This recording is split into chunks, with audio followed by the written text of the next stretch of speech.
We now call this meeting to order of the California Unemployment Insurance Appeals Board for April 19th, 2023. This meeting is being held in Sacramento. It's also being broadcast via Zoom. I'm going to do the roll call of the members. Please show that I'm in attendance. Vice Chair Allen as present. Member Ng. Present. Member Kent Monning. Present. Member Wachowski. Here. The next item on our agenda is the approval of the February 2023 minutes. I would ask for a motion to approve the February 23 minutes. So moved, Mr. Chair. Okay, thank you. We'll take a vote. Member Ng, I vote aye. Member Kent Monning, Aye. Member Wachowski, Aye.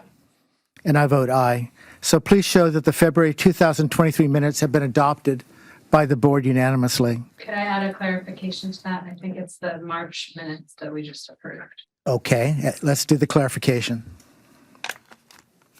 So that vote related to the March 22nd, 2023 minutes. Okay, thank you.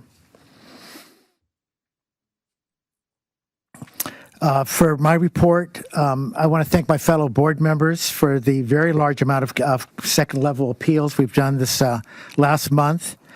This board closed over 1,291 cases since we last met. And while the board was resolving second level appeals, the field offices were resolving many more thousands of cases. I believe somewhere in the neighborhood of 34,000 cases, a large number, very impressive. So I want to thank you as appropriate to all the field office judges, the support staff, IT, my fellow board members, and everyone who's involved in getting this very large number of cases done this month. Thank you. With that, we will move to reports by the board members that they wish to provide, starting with Member Ng. Thank you, Chair Allen. First, I would like to thank Chair Allen, internally Vice Chair, but externally Chair Allen, for again stepping into the role of the chair in addition to your duties as Vice Chair. I know that Chair Allen has had extra responsibilities for the board, including representing our views, making reports, and representing us within and throughout the agency. At the same time that you are performing these duties as chair, I note that you are also participating fully in the adjudication of cases, as I've been on many panels with you. And as we ramp up on the number of CAMS cases, let me tell you, I appreciate your full participation and your incisive comments on the panel. I also want to commend our newest member, Bob Wachowski, as I knew him before and know him now. You've ramped up to speed very nicely, as I can attest to, having been on many cases with you on the same panel. I also want to thank the staff whose hard work makes it possible for us to do our job efficiently, expeditiously, and with great pleasure and honor. Thank you. Thank you, Member Ng. Member Kent Monning. Thank you. I just have a couple of comments and thank yous for today. As Member Allen, Vice Chair Allen, Chair Allen mentioned, March of 2023 saw the field closing 34,000 cases. And just as a comparison point for those who might not recall, in March of 2020, 3 years ago, we closed 18,000 cases. So that amount of growth as an agency that we have all stepped up to do with our judges and staff supporting that growth in volume is really, really impressive and bodes well for continuing on the right track as we tackle our case backlog. I also wanted to congratulate the San Diego office staff for coming online with CAMS. I'm sure we're going to hear more about it, but I did get to hear from Chief Willoughby in between that and this meeting today and heard wonderful things about the incredibly well-organized preparation that went on there and just the positive attitude of all the judges implementing the new system and hearing their cases in the new system. So I just wanted to congratulate everyone. That's a big accomplishment. Thank you. Thank you. Member Wachowski.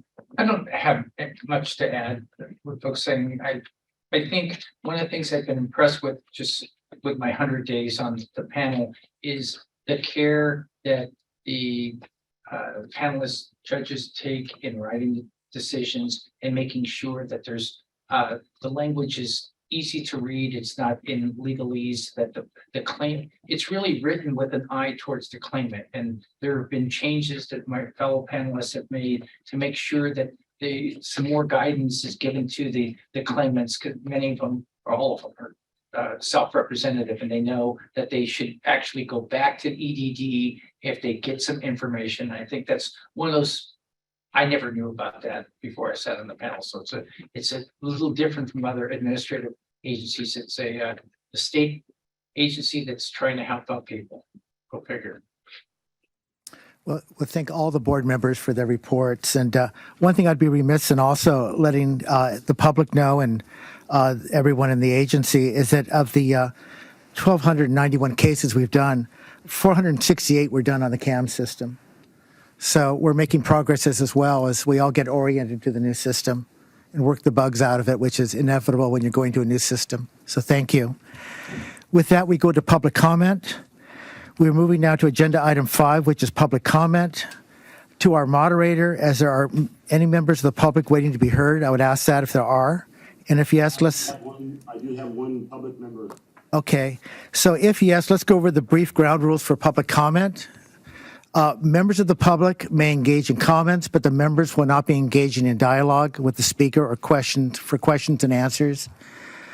Staff will be following up with the commentator if appropriate. If you're requesting follow-up from the staff of CUIAB, please see today's agenda for ways to contact the staff of CUIAB and leave your contact information. And please reference your comments today so that your request can be addressed appropriately. And also, please state your name and you have 5 minutes, so we have your name for the record. And time will be kept by my right hand, right here on my right hand.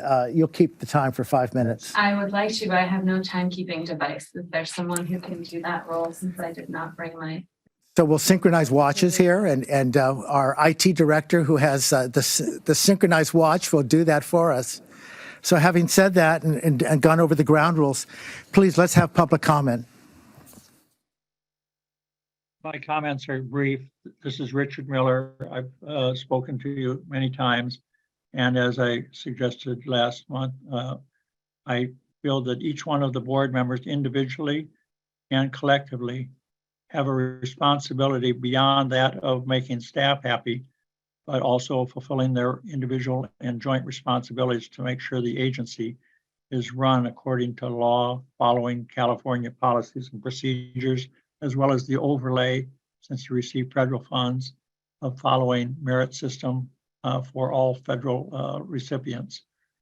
With that in mind, I do hope you individually as well as collectively examine your roles, some of the issues that I do raise, become fully familiar with the merit system in all facets as it relates to the agency, and do your job. Thank you. That's all. Thank you. With that, we'll move on with our agenda. The next item on our agenda will be the report from our Executive Director, Chief Judge Michael Kutry. Thank you, Vice Chair Allen, and good afternoon, board members. I'll start with some field office updates, workload and timeliness. Thanks to the efforts of all of our field offices, as mentioned by Member Kent Monning, we closed a record amount of cases in March, 34,090 to be exact. And thank you also for providing the historical reference because of the hard work of our offices and our support staff, getting to that level was a huge lift, and it will grow as it's needed to grow. But it represents a high water mark for us for quite some time. So thank you. That was over 2,000 more decisions than we issued in February, and we expect that trend to continue with additional hiring that I'll discuss in a few moments. At the same time, we're issuing a record amount of field office decisions. The incoming monthly appeals remain steady from February to March. That's at a 38% increase over the last pre-pandemic month. For reference, December showed a 77% increase, and there were times in early 2021 where there was a 276% monthly increase. As a result of all of those efforts and those numbers, our open inventory of cases dropped by over 4,000 cases since February. Again, a huge effort on behalf of our field offices, and we're grateful for that effort. As you're accustomed, my report each month addresses a discussion of U.S. Department of Labor timeliness standards. But perhaps more important than all the others is the average case age. For the first time in over 2.5 years, I'm pleased to report that CUIAB's average case age is lower than last month's report. At 139.1 days, the modest reduction of 1.2 days is the first time that measure has dropped since September of 2020. We are now positioned to dispose of thousands of more cases each month than we're receiving. So we expect that number to improve throughout the year. We still compare quite favorably to the last reported national figure of 192 days. But the national and the state figure are a reminder that we have much work to do for Californians and for the nation to eliminate the backlogs created by the pandemic. So to that end, we continue to recruit new staff and judges to bolster our efforts. We're focusing now on our smaller field offices, the ones that have been most impacted by hiring difficulties and attrition. We've hired a total of 26 ALJs in the last recruitment that we posted. 23 of those are already hearing full caseloads for their respective offices. We have a number of smaller geographic recruitments now aimed at those smallest offices. And those will continue until we're at adequate staffing levels and maintaining those, all while balancing attrition, of course.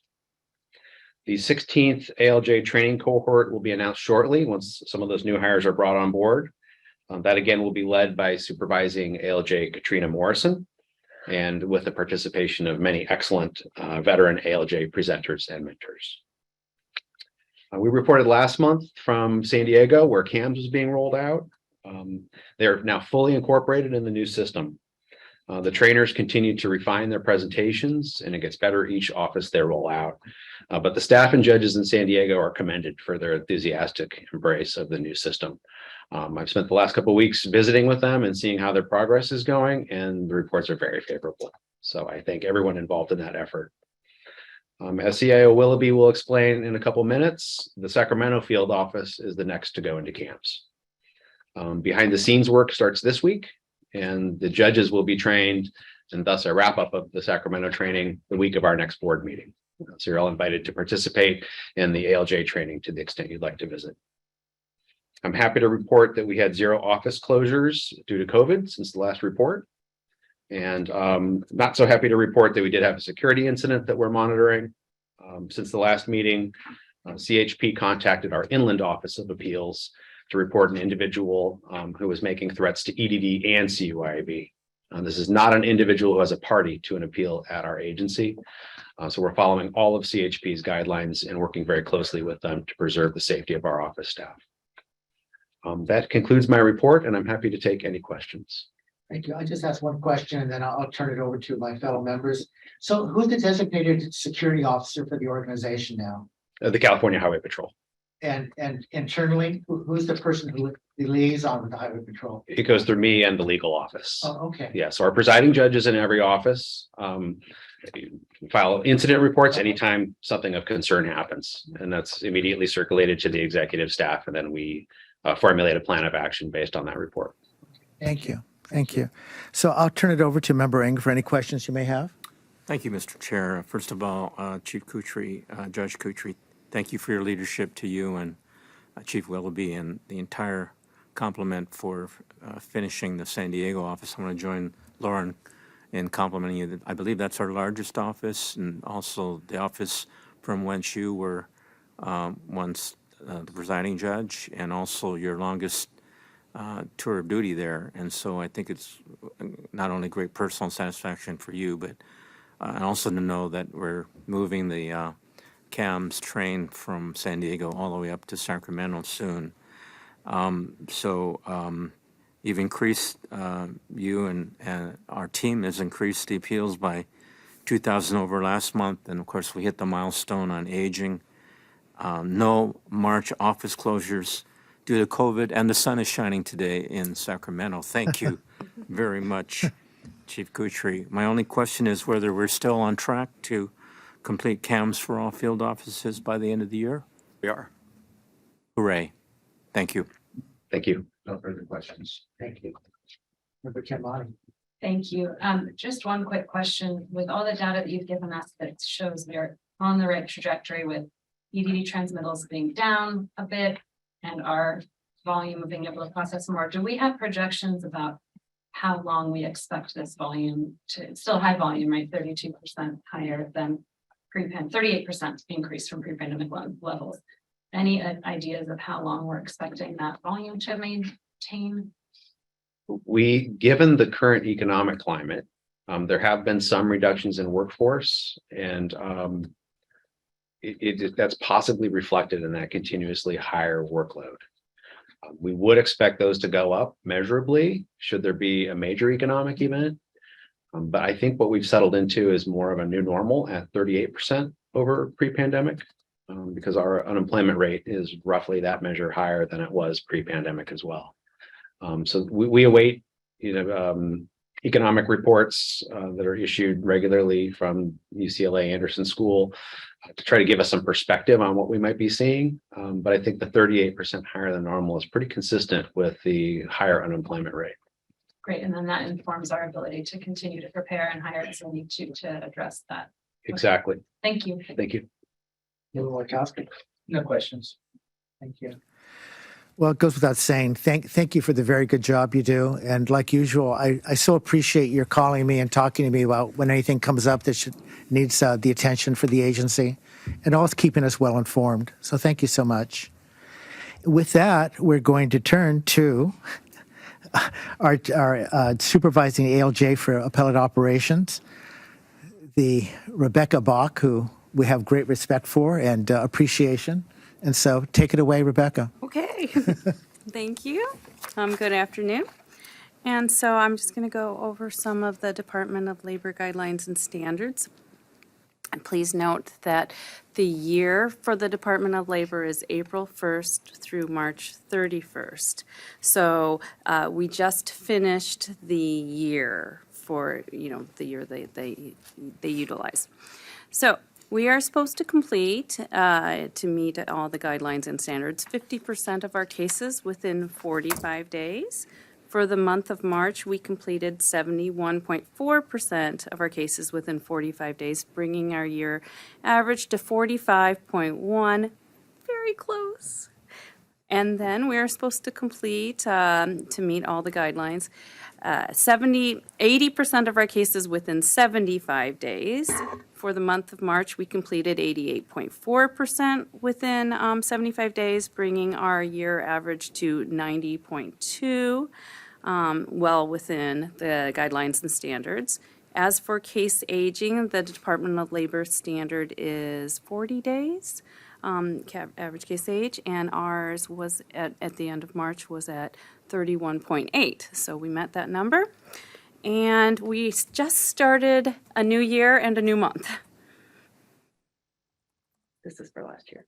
And that's basically my report. Is there anything else that I can?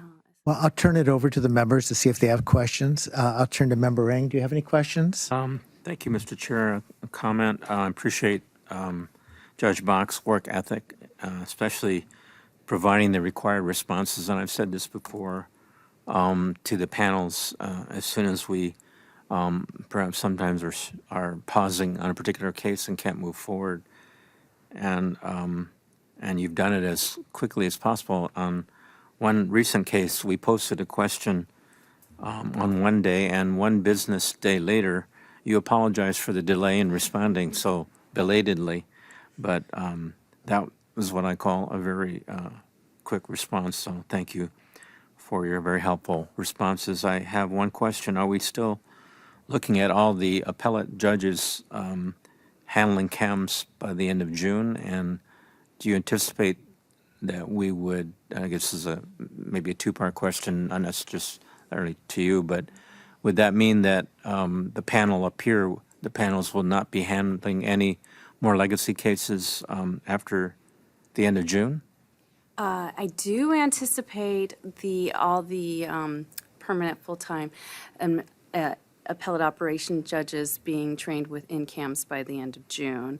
However, legacy cases will go on for a bit of time because we won't have all the field offices in CAMS until approximately the end of the year.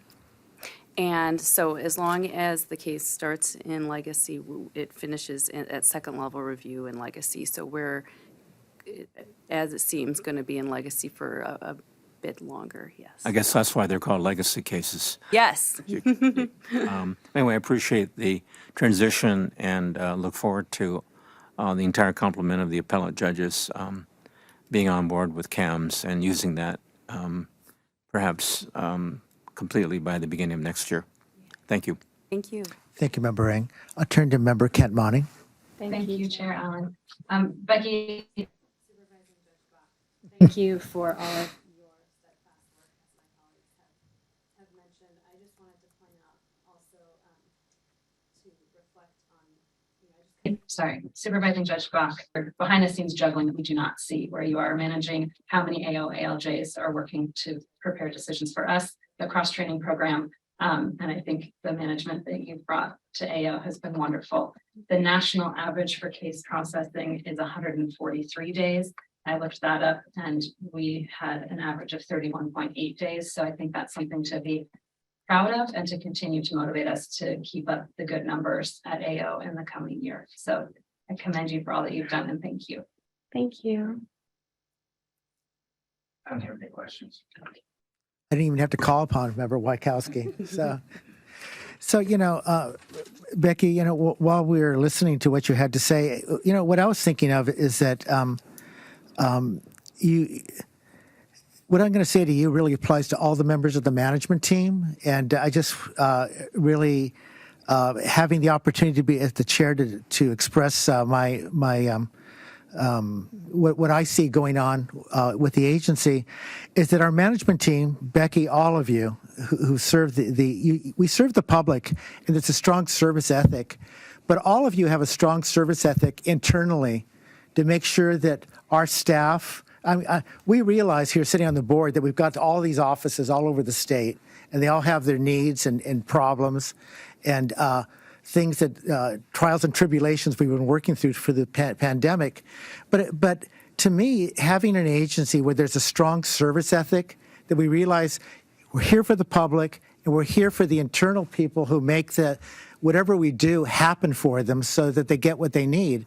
And I think that's a wonderful thing. And so I guess because I have the bully pulpit being the chair, I just wanted to express that because that's what I see when I look across to you, because I know that whether it's IT or financial services, legal, we really have a team that is there to not only help the board, but the entire agency so that we can be there for the public. I'll shut up and then I'll move on, but I just wanted to express that. Thank you. So the next report we have is from our Chief Information Security Officer, Jefferson Willoughby. Good afternoon, Vice Chair Allen, members of the board. Today's report from IT is pretty optimistic. We're very positive. We're in the preliminary case migration process for our Sacramento office, as Chief Kutry mentioned, which means that we are in full swing, ready to roll out the office directly below us in the building. I'm happy to report that the mitigations that we put in place for calendaring and document generation, you recall our meetings on those, are still stable, and we haven't seen any impact from the rollout of our San Diego field office. And after observing the training and introduction of CAMS in San Diego, I certainly have a greater appreciation for the detailed work that both staff and our ALJ community do on a daily basis. Feedback that I received from each one of those groups in San Diego was pretty overwhelmingly positive after the shell shock of the initial introduction. But some of the things that we did learn, little takeaways about how we can optimize performance and things that we do, particularly in IT, we'll take back. And we have taken those back from each one of the offices that we've rolled out to. And we'll continue to improve our game plan as we go forward. In other news, one of the items we've touched on in previous meetings are multiple languages in our public portal. And interestingly, our original intent was to create our 4-language matrix in our engagement with CDT and their stabilization effort. We talked about that last month. Through a somewhat, I guess, fortuitous test by one of our users in the portal, we may be able to incorporate Google tools all throughout that infrastructure, which would mean we would have 133 languages available for users of the public portal.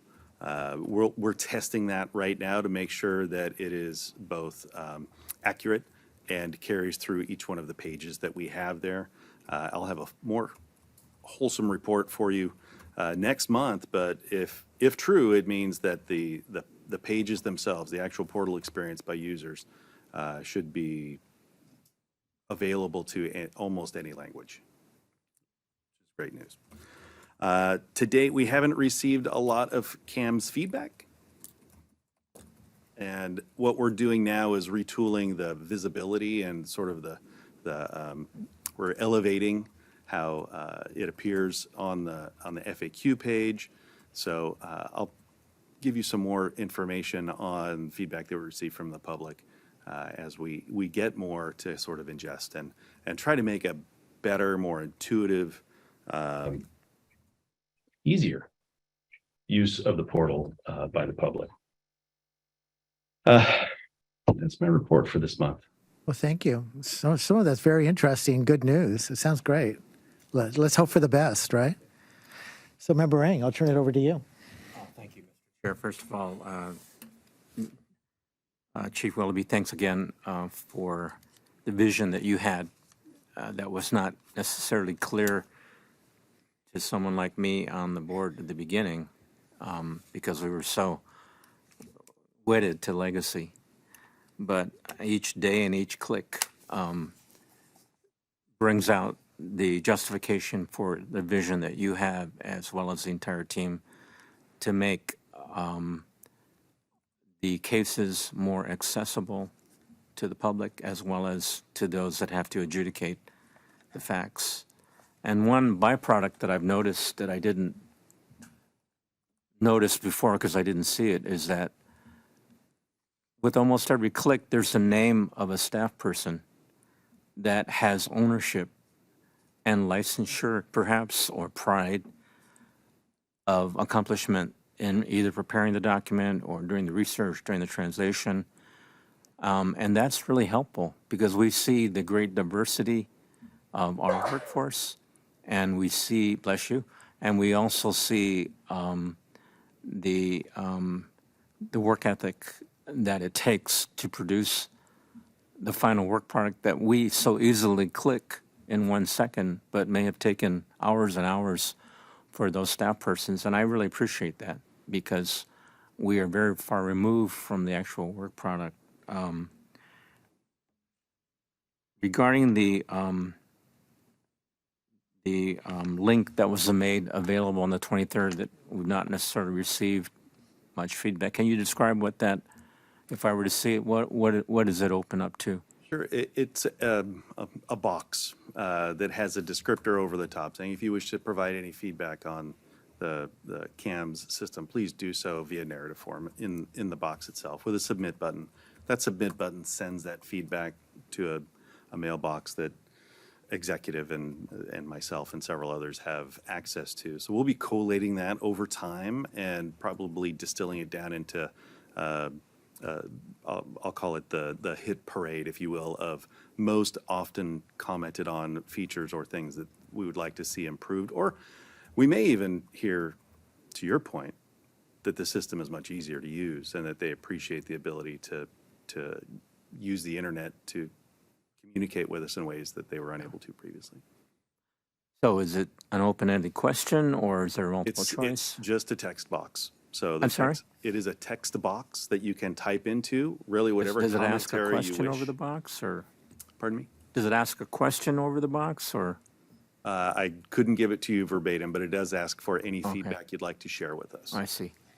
Well, I think that's good, and I think the lack of response may indicate that sometimes people may want, as we do, in some of the exams that we've taken in our lifetimes, some multiple choices. So hopefully if we don't continue to receive much response, it may be helpful to take the next step and maybe to suggest some things.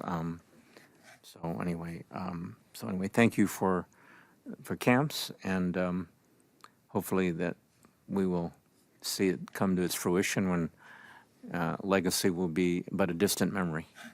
Thank you. Well, I'd like to take all of the credit for that, but you can look around this room, throughout this building, and across the state, and lay eyes on every person in this organization, and they're the ones to thank for it. Your experience is improving largely because of feedback that we're getting from you and from Supervising Judge Bach. It's something that we can do, and as IT gets better at understanding and managing that system, which is inherent and natural over time, we'll be a little bit faster about it, and it'll get better and better. Yeah, please communicate our comments to those that need to know. Thank you. Thank you, Member Ng. If a box appears on the screen and it has a Rorschach image, it's a spoof, and contact IT. Member Gilmore. Thank you. Chief Foley, thank you for your report. I'm thrilled, as you might imagine, to hear about the language access update and what that might mean for the public interfacing with my appeal and portal. So I hope that works out, and I appreciate the user who discovered that. And I wanted to just recognize a member of the executive branch who has been liaising, I think, between IT and executive staff, and has been incredible on CAMS and that Seek run.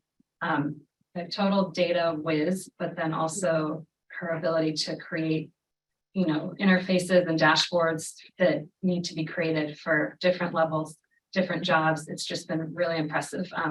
And I think from what I hear from others, everyone in these different roles is bringing that positive attitude. And now is the time where we are rolling this out, but we're perfecting it and making it work as we need it to. And it's just been really impressive to see different people stepping up and taking on different aspects of the rollout of CAMS. So I wanted to give a special shout out to her, and then to all the others who I don't see. But as Member Ng mentioned, one of the great things about CAMS is that you really see everyone's names throughout these case files. And in the legacy system, when we got a case, you don't see any names of anyone else, really, maybe one or two. But we really see the names of everyone who has worked on a case from start to finish. And that's a very unifying feature. And I think it really is a nice aspect of CAMS to feel more connected to all the different people at every step of the case. So thanks to you and your whole team for all the work that you're doing. And keep us posted on that language. 133 languages, that would be impressive. Absolutely will. And I'll just close the circle to say that Seek was also the person that found the translation tool. Not surprised. Yep. Thank you. Thank you for your comments. Member Witkowski. I guess I have a question on the Google Tools component, because 133 languages, that sounds great. Are there special legal considerations that we're going to have? I mean, because people are using our portal that will affect some of their rights for benefits or to participate, or the clarity, the disclosures that we may have to make. Is it just a straight language translation, or are there other concerns? So I think that there could be concerns. It's the testing that we're doing now to make certain as best we can that there is a high degree of accuracy. Most of the field names, I'll call them that, your name, your address, the things that we want to get from you, your case number, those things are very generic. So if it's a field name and that's what we're asking, it's pretty straightforward. If there is legal language, that's where we would want to be obviously, to your point, have a little bit more pinpoint accuracy on that translation. And would that be something that Google could say because of the documents that we would want somebody to bring to a hearing or to bring to EDD, depending on whether they're a CUIAB case or just a straight UI case? That would be different. I could see it could be confusing to somebody or the app translating that, not understanding the nuance of how important that is, you're in or you're out. Right. Most of what is on the portal is fairly standard narrative, though. It's not very esoteric language. So I think that we're in fair shape as far as that goes. But 133 languages, you're right, it's pretty daunting to dot every I and underscore every circumflex that might be in a language. So we will obviously make sure that the four we must have are in good shape. Yeah, please. My understanding also is that we are required to translate core vital documents that we have into certain languages. That's the four that Tricolby is mentioning. So I think this Google tool helps with the interface on a website that gets people to more substantive legal documents that we have control of translating into languages and assuring that legal use is correctly translated. That's correct. It doesn't change our formal obligation to get official translation of our core documents in the required languages. It's more of a feature for a user who is navigating our website and then crossing over into our portal so that they can read the prompts in their native language. We still have the underlying obligation to get professional interpretation services for our core documents in the required languages per statute. Yeah, who would have thought that CUIAB would be able to have Lithuanian available for native speakers as they're going through doing their claims. So, thank you. Good clarifications. Thank you. So now we have a report from our Chief Administrative Services Officer, Rob Silva, known as Bobby Silva. So go. The only one that gets to say that. Vice Chair Allen and members of the board, I'm going to start with a recruitment update. As Chief mentioned, the statewide recruitment for administrative law judges has effectively ended, and we've entered into some targeted recruitments for the Bay Area, San Jose, Fresno, and Oxnard offices of appeals, and those are currently in the interview phase, so they're moving along quite quickly. We also are planning recruitments for Sacramento and Orange County.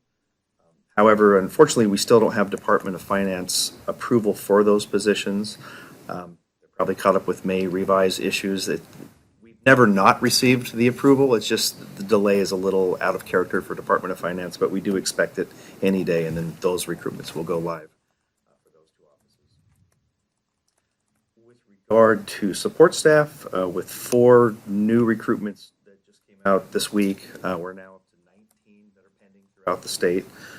Some members will remember that last calendar year, outside the use of retired annuitants, we experienced an attrition level with support staff that pretty much matched our recruitments for the year.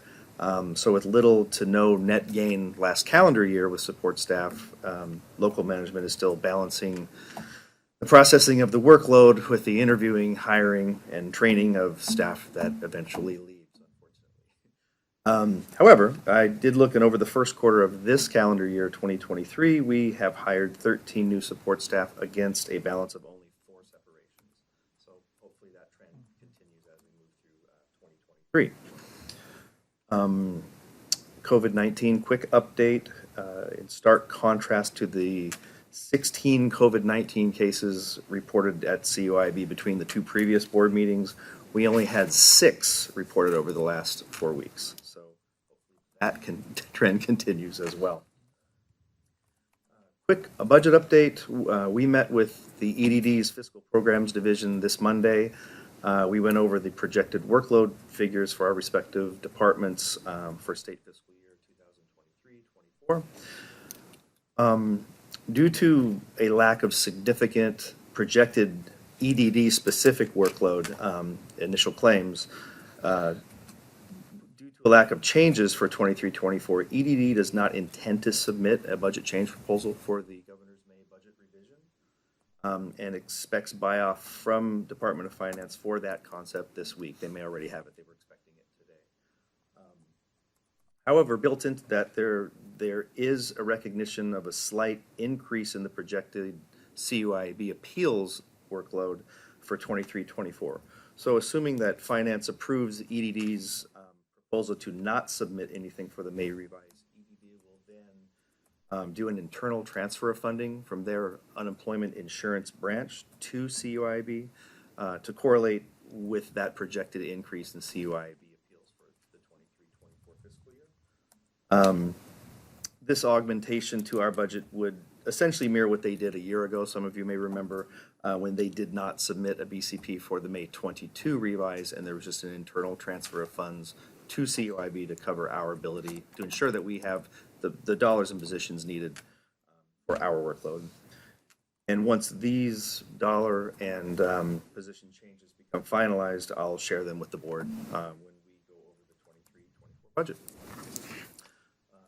Moving on to procurement, we were able to purchase all pending furniture and equipment requests by the fiscal cutoff, which is today. Over the next 2 to 3 months, we won't be able to submit any purchase orders for commodities until after the 23-24 state budget is approved and signed.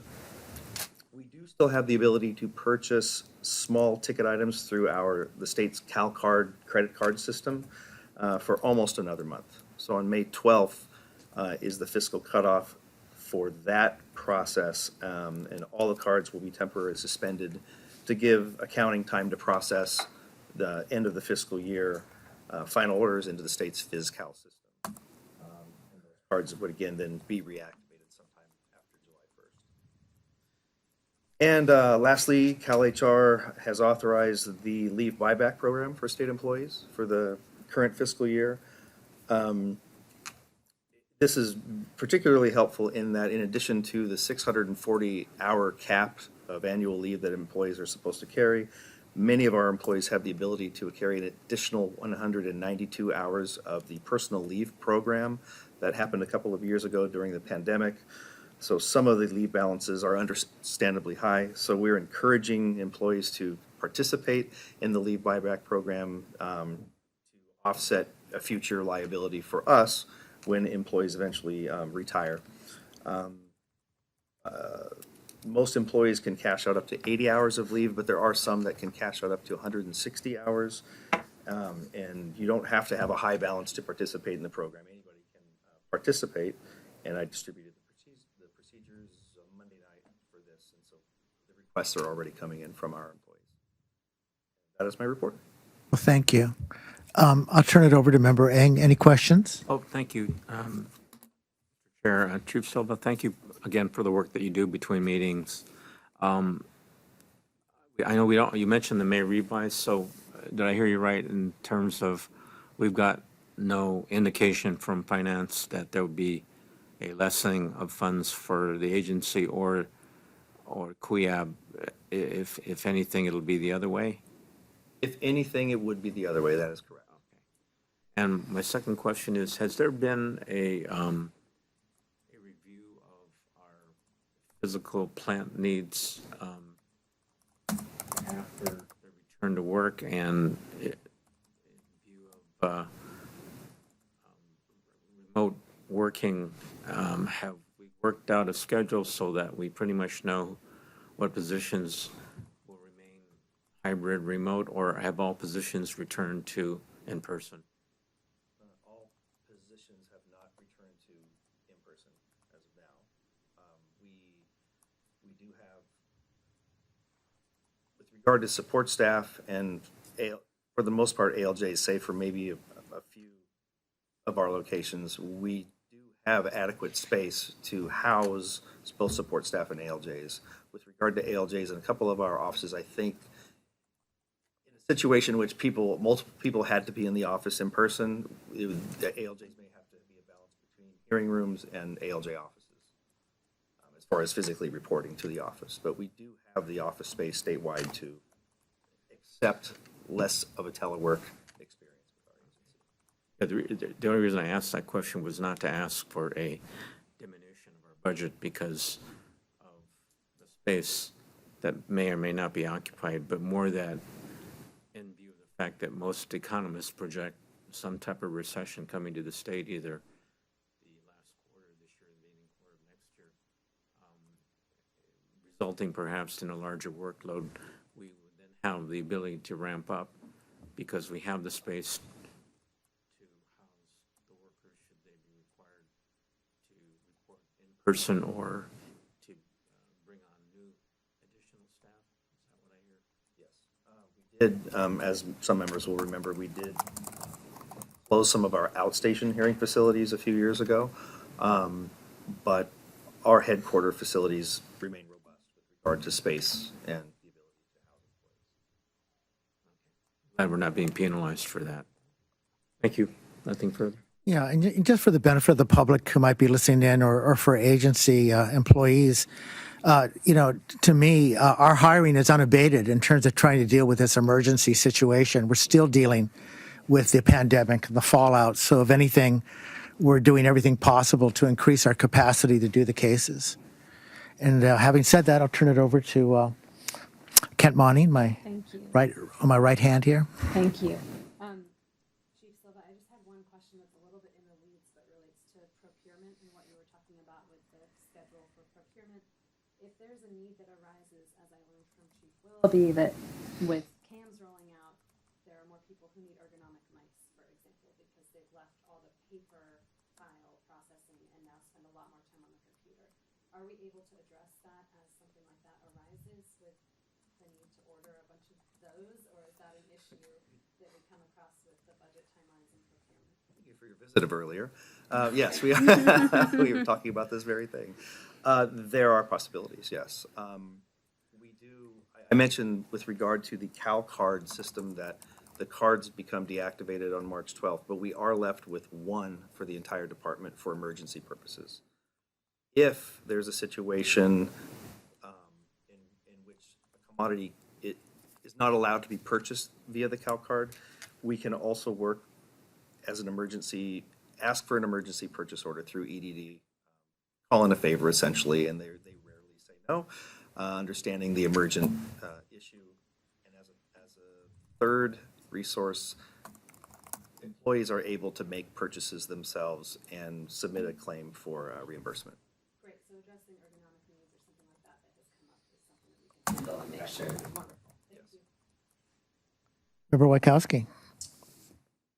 On this, the issue of the ED transferring available funds to CUIAB because of the imbalance or the changing of the workload. And I get that they don't want to ask for separate money because then they have to justify their internal budget.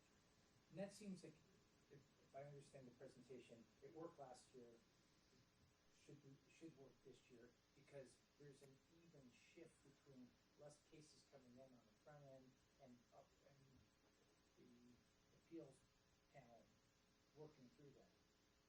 Is that the way it's always going to be, or is CUIAB have their own budget? Because as we've talked about projected recessions, one could see next year at this time that we're still working through our caseloads that have been built up from the pandemic, and now we have real, just generic unemployment claims, and EDD is having a revisit, and then you've got struggle for funds, I guess is how I would put it. So could you respond to that? Is it just the way it is? Well, they do hold the purse strings to our budget, essentially, even though they work with us in formulating the budget each cycle. And in the last couple of decades, there really hasn't been an issue in us being somehow underfunded due to something specific that you mentioned that impacts EDD, that would funnel down and impact us. They've essentially always taken care of us. With regard to this internal, what's called a CCAM transfer of funds, it's ironic you're asking this because last year, Vice Chair Reeves sat in that exact same chair and had the same concerns. I feel like I'm revisiting the whole thing over again, and that's great. But yeah, that is not the way it is. That was the first time a year ago that they had ever done that.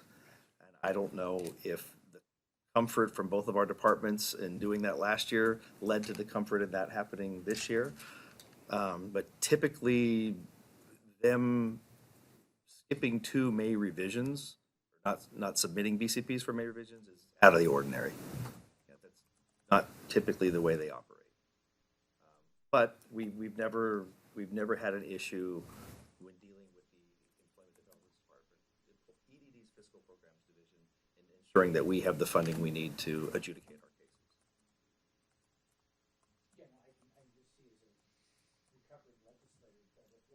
cases. The basic folks that budgets are flat, they're not take us, we need more money this year, we need less, and it's sort of all unemployed people, appeals people, it's the same level. Okay, that's helpful. And then also, just to be clear, that the piece that I'm talking about, the internal transfer of funding, will be very minor, particularly when looking at their budget. I mean, it's nickels and dimes to them, but we'll get into that when we get those numbers finalized. Yes, it's correctly reported. It was an area of concern and it was extensively discussed, and we're comfortable with it. But it's a good point to bring up, and it was discussed thoroughly. I couldn't get it out of my head thinking about a line item on the budget for ergonomic mice, or what ergonomic AI mice might look like in an office here. It's kind of alarming, but with that, what I'll do is go to the next final item on our agenda, which is I'll turn to Board Counsel Mark Wissam and ask him, are there any items for closed session? Thank you, Chair Allen. There are none. Okay. Having done that, and I think we've completed all business, I will hereby adjourn the meeting.